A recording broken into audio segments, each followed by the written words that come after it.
As talks between Russia and Ukraine delegation are expected to resume today, Ukrainian President Zelensky is wary of Russia's peace pledge.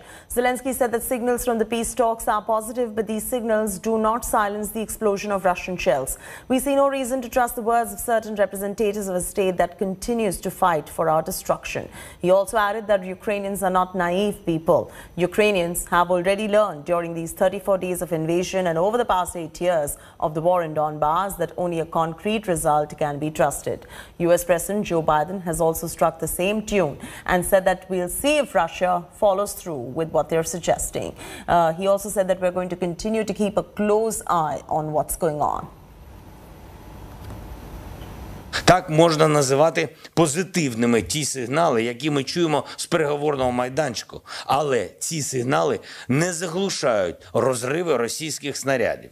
Звісно, ми бачимо усі ризики, звісно, ми не бачимо підстав для довіри словам, що звучать від тих чи інших представників держави, яка продовжує воювати заради нашого знищення. Українці не наївні люди, українці вже навчилися і за ці 34 дні вторгнення, і за минулі 8 років війни на Донбасі, що довіряти можна лише конкретному результату. We'll see. I don't read anything into it until I see what their actions are. We'll see if they follow through on what they're suggesting. There are negotiations that have begun today, or not begun, continued today, one in Turkey and others. I had a meeting with the heads of state of our 4 allies in NATO, France, Germany, the United States, and Great Britain. And there seems to be a consensus that let's just see what they have to offer. We'll find out what they do. But in the meantime, we're going to continue to keep strong the sanctions.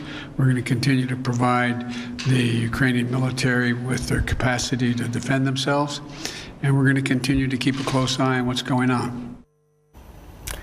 Gaurav Sawant is joining us, reporting from Kyiv, from war-torn Ukraine at the moment. Gaurav, of course, America remains cautious of what Russia is suggesting as far as this war is concerned. What is the sense that you're picking up from Ukraine?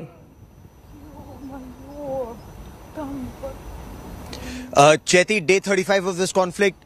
It started with air raid sirens late last night. These air raid sirens continued till early this morning. And just a short while back too, there was an explosion heard. And apparently these are explosions that are happening on the outskirts of Kyiv. So when Russia said that there will be a reduction in military offensive in Kyiv, on ground, air raid sirens continue, the explosions continue. The intensity may have been reduced compared to the previous 3 days, but action on ground continues according to the Ukrainian army. That's point 1. Point 2, in Irpin and Bucha, and India Today has been reporting from ground zero in these areas, the Ukrainian army insists that they have succeeded in pushing the Russians back. The claim that the Russians were withdrawing from this area or reducing their stranglehold over Kyiv has been countered by Ukrainian forces, saying that they're perhaps tactically regrouping, reassessing their move, or there is some rotation of troops happening from the north, from the Belarus side, but there is no withdrawal of Russian troops. But apart from Kyiv, in several other parts of this country, missile and rocket attacks continue from the Russian side. The offensive continues from both sides, with Ukrainian forces trying to take back certain territory that has been ceded to the Russians, and the Russians trying to increase their control over this territory. So despite the peace talks that happen, and though President Zelensky says he sounds hopeful, the Russians say they sound hopeful that there would be further negotiations between the foreign ministers of the two countries, and then ultimately perhaps even a summit. But like even right now you hear that there are explosions that are going on, and this is indicative of the fact that even on day 35 the situation remains extremely tense and precarious. Gaurav, there is no end to all of this in sight. I mean, you are standing right there, and behind you there's just an explosion taking place. On the other side, you've got parallel peace talks that are going on. The price that is being paid for this war is by the regular civilians of Ukraine. What are you picking up from them? Are they still standing up to the resistance? Are their hopes still strong as they were 2 weeks ago when you were reporting there? What are you picking up from them? As far as the people are concerned, they're suffering, and that suffering is writ large, but they're trying to restart their lives also. I mean, look at the number of refugees internally displaced and externally displaced. 10 million people impacted, 3 million plus have shifted out of this country, 2.5 million people have gone to Poland. So the situation is extremely grim. Internally displaced people, also people whose homes have been destroyed, whose lives have been shattered in destruction and damage across various cities. Just late last night, the Ukrainian government, of course, issued an order saying whoever has lost anything in this Russian attack post the 24th of February, they can make a claim, and the government will rebuild their houses, and the government will rebuild their homes and compensate them for their losses. But that's a long-term thing. What about the loss of life? And there has been a serious loss of life, numbers conflicting from both sides on this. Serious displacement of people, lives impacted. Yesterday I spoke to some people for the first time on day 34. Yesterday they had come out of their homes for the first time in 34 days to be able to visit the city center, to just enjoy a cup of coffee, but offices remain shut. Now there's some conversation that from online they want to once again bring offices offline. Some buses plying on the streets, but again, the moment there is shelling, the moment there is air raid siren, everything gets disrupted once again. The Ukrainian forces, and we've been interacting with some officials, we are once again, trying to reestablish contact with some of the senior army officers in this region, in the Kyiv military region. The information we are getting is, as of now, while Kyiv is very well protected, the focus is on the Donbass region, because it is in Mariupol that the Ukrainian forces have suffered a serious setback with Russian army inside the city of Mariupol, which actually apparently is completely, as Geeta Mohan has been reporting from ground zero, completely shattered, destroyed, 90% buildings destroyed, and that is where serious rebuilding effort would be required, and that is where the Ukrainian forces are trying to regain some territory lost. Absolutely. And as far as the Ukrainian negotiators are concerned, there's supposed to be a meeting between Zelensky and his Russian counterpart Putin, and that perhaps looks like it's going to be materializing soon. Any indication on that front, Gaurav?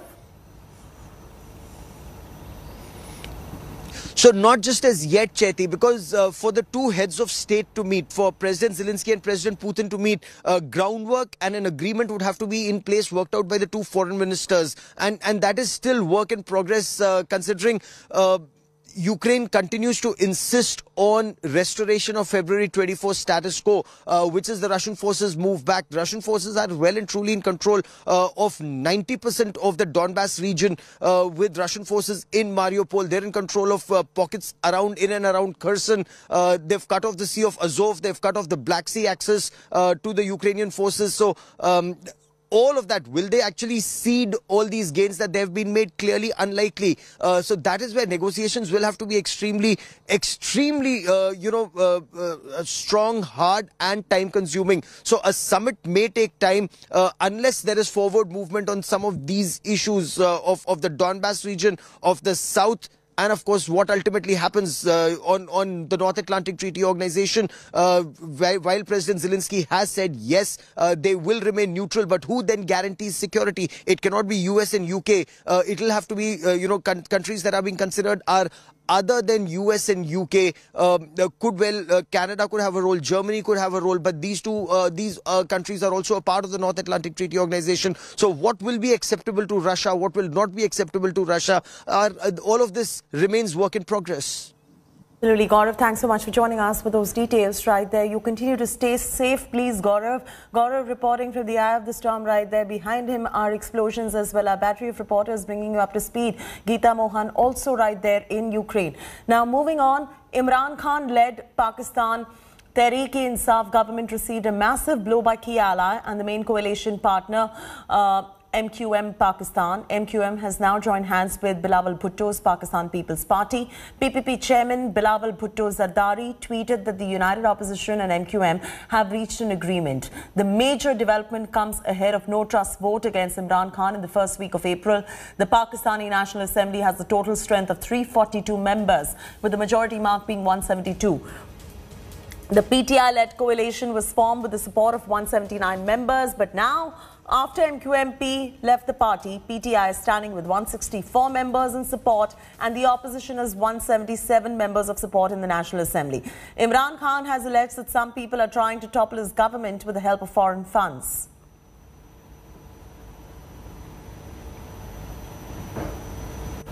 Well, let's get you the curse of being Imran Khan. Number one, leads world's biggest failing state. Number two, he failed to deliver his promise of Naya Pakistan in every way possible. Number three, he let runaway inflation ruin the civilian life too. Let's get you point number four. Massive bungling in rescuing Pakistani economy. It is in shambles at the moment. Number five, there is piling debt burden, falling tax revenue as well. Point number six, did not break free as Pakistan army puppet. Number seven, misplaced priority to the Kashmir issue. Number eight, Pakistan remains in the FATF terror list, and rightfully so. Number nine, sellout to China failed to revive Pakistan. These are the top 9 points, which is the curse of being Imran Khan.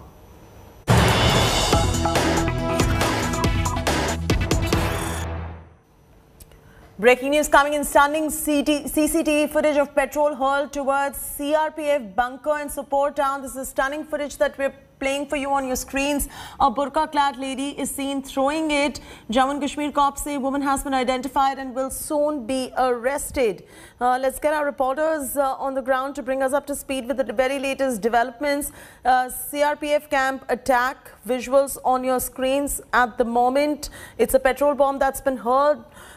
Stunning CCTV footage that India Today has exclusively accessed is of petrol bomb hurled towards CRPF bunker in Sopore town, and this was hurled by a burqa-clad woman, as you can see on your screens right there with the arrow pointing. Just take a look at that arrow and follow the trail of that arrow to know how it really took place. The burqa-clad lady is seen throwing the petrol bomb. Jammu and Kashmir cops say the woman has been identified.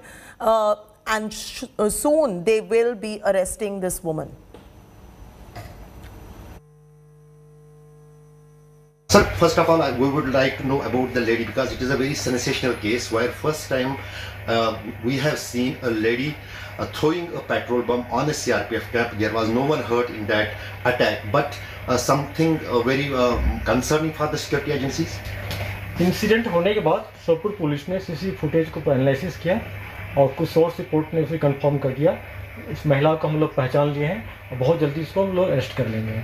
तो क्या ये पहला मामला है जम्मू कश्मीर में जहां कोई lady जो है इस तरह के मिलिटेंट से रिलेटेड इंसिडेंट में शामिल है? इससे पहले भी लास्ट ईयर नौगांव श्रीनगर में एक बीजेपी के वर्कर घर पर अटैक हुआ था, जिसमें हमारी पुलिस की एक सहकर्मी मार्टेड हो गए थे।